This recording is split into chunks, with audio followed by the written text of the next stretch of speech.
Hello बच्चों, good morning. Junior KG में आप इंग्लिश, मैथ्स, जीके ये सब सब्जेक्ट पढ़ चुके हैं। अब सीनियर केजी में आपको हिंदी और गुजराती ये दो नए सब्जेक्ट पढ़ने होंगे। मैं आपको हिंदी सब्जेक्ट पढ़ाऊंगी। तो हिंदी सब्जेक्ट में हमें पूरे साल में स्वर और व्यंजन का अभ्यास करना है। तो उससे पहले हमें कुछ रेखाओं का अभ्यास करना होगा। जूनियर केजी में आप अलग अलग लाइनें बनाना सीखे होंगे। इंग्लिश में आप उसको स्टैंडिंग लाइन, स्लीपिंग लाइन बोलते हो ना।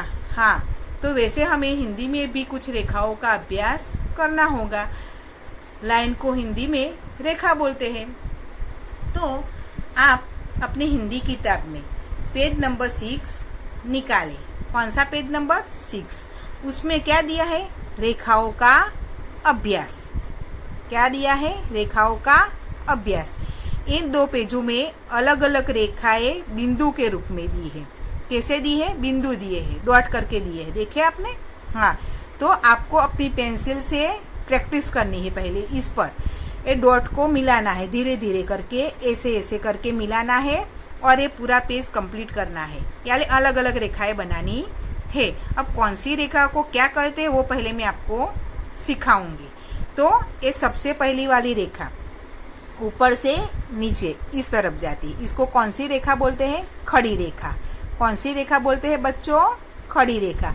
तो आपको अपनी पेंसिल से धीरे धीरे करके ये पूरी लाइन ऐसे कंप्लीट कर देनी है। उसके बाद है पड़ी रेखा। पड़ी रेखा को इस तरफ से इस तरफ ले जाना है, इस तरफ से इस तरफ ले जाना है। इसको भी आपको धीरे धीरे करके पूरी लाइन को कंप्लीट कर देना है। खड़ी रेखा, पड़ी रेखा और तिरछी रेखा। तिरछी रेखा को भी आपको ऐसे ही करना है। सभी बिंदुओं को मिलाकर रेखाओं को बनाकर कंप्लीट करना है, जैसे मैंने किया है। देखा आपने? हाँ, तो आपको ये सब कंप्लीट करना है। ये खड़ी रेखा है, ये पड़ी रेखा है, ये तिरछी रेखा, ये भी तिरछी रेखा है। ये इस तरफ से इस तरफ आपको कंप्लीट करनी है, इस तरफ से। इसके बाद ये भी तिरछी रेखा ही है, ये वाली, फिर ऊपर वाली, फिर से ये वाली और ये वाली। ऐसे आपको पूरी लाइन कंप्लीट करनी है। उसके बाद है गोलाकार यानी कि सर्कल। आपको ये गोलाकार भी ऐसे ही धीरे धीरे धीरे धीरे धीरे करके पेंसिल के द्वारा कंप्लीट करना है। उसके बाद आती है वक्र रेखा। कौन सी रेखा? वक्र रेखा। तो वक्र रेखा भी आपको ऐसे बिंदुओं को जोड़कर बनानी है। ऐसे धीरे धीरे करके आपको ये पूरी लाइन कंप्लीट करनी है। देखो, ये भी वक्र रेखा है, ये भी वक्र रेखा है, ये सभी वक्र रेखाएं है। ये दो वक्र रेखाओं को इस दोनों में आपको मिला कर दिया है। देखा बच्चों? Very good. तो आपको क्या करना है? पेंसिल से ये बिंदुओं को जोड़कर पहले रेखाओं का इस बुक में आपको अभ्यास करना है। क्या करना है? बुक में आपको पहले इसकी प्रैक्टिस करनी है। और उसके बाद आपको क्या करना है? आपकी हिंदी की 2 लाइन की नोटबुक आती है ऐसी। देखिए बच्चों, हाँ, तो उसमें ये बुक में खत्म करने के बाद आपको इस नोटबुक में आपको प्रैक्टिस करनी है। आपको मम्मी पापा के पास बैठकर इस रेखाओं की प्रैक्टिस करनी है। सबसे पहले आपको क्या करना पड़ेगा? आपके मम्मी पापा को बोलना पड़ेगा कि ऐसी लाइन बनाकर रेखाओं का एक एक एग्जाम्पल आपको लिखकर दे। उसके बाद आपको नीचे अपने आप प्रैक्टिस करनी है। तो नोटबुक में बच्चों आप क्या ध्यान रखोगे? तो ये 2 लाइन की नोटबुक है, उसमें एक पतली वाली लाइन है और एक थोड़ी बड़ी है यानी मोटी है। तो ये पतली वाली लाइन है, उसमें ही आपको लिखना है।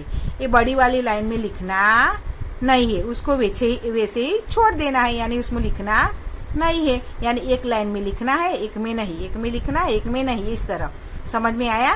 तो देखो, जैसे मैंने लिखा है ना, को एक लाइन बनाई तो दूसरी में आपको छोड़ देना है। इसमें इस तरह से समझ में आ गया? ये कौन सी लाइन है बच्चों? कौन सी रेखा बोलते हैं इसको? खड़ी रेखा। कौन सी रेखा? खड़ी रेखा। और ये वाली बोलो बच्चों? पड़ी रेखा। कौन सी? बड़ी रेखा। तो ये वाली भी ऐसे ऐसे के बीच में आपको ऐसे लिखना है। दूसरा क्या ध्यान रखना है? दूसरा आपको ये ध्यान रखना है कि लाइन की बाहर जाना चाहिए नहीं, आपको ये जो लाइन दी है उसके बाहर जाना चाहिए नहीं, लाइन के अंदर ही आपको लिखना है। धीरे धीरे करके अगर बाहर जाए तो आपको इरेजर से साफ करके फिर से लिखना है। समझ गए? इरेजर से आपको उसको मिटा देना और फिर से लिखना है। तो धीरे धीरे करके आपको ये सभी रेखाओं की प्रैक्टिस ऐसे करनी है। बोलो, अब रेखाओं को फिर से हम दोहराएंगे। बोलिए बच्चे, खड़ी रेखा, बड़ी रेखा, ये दोनों तिरछी रेखा, ये वाली भी तिरछी रेखा, ये गोलाकार, ये वक्र रेखा, ये सब वक्र रेखाएं है। तो आपको अपनी नोटबुक में जैसे मैंने लिखा है, मैंने तो आपको एग्जाम्पल दिया है, लेकिन आपको क्या करना है? पूरा पेज भरना, पूरी लाइन कंप्लीट करनी है। ऐसे नहीं कि टीचर ने 3 बार लिखा है तो आपको 3 बार ही लिखना है। आपको ये पूरी सभी लाइनें पूरी कंप्लीट करनी है। आपको होमवर्क में ये दोनों पेज भर के लाइनों की प्रैक्टिस करनी है। आप जितनी लाइनों की प्रैक्टिस करेंगे उतना ही आपको स्वर लिखने में सहायता होंगी, आपके अक्षर भी अच्छे निकलेंगे। तो आप सभी बच्चे प्रैक्टिस करेंगे ना। उनकी मम्मी पापा को क्या करना है? बच्चों के पास बैठकर इन रेखाओं की प्रैक्टिस करवानी है। थैंक यू बच्चों, हम अगले वीडियो में मिलेंगे। Bye bye.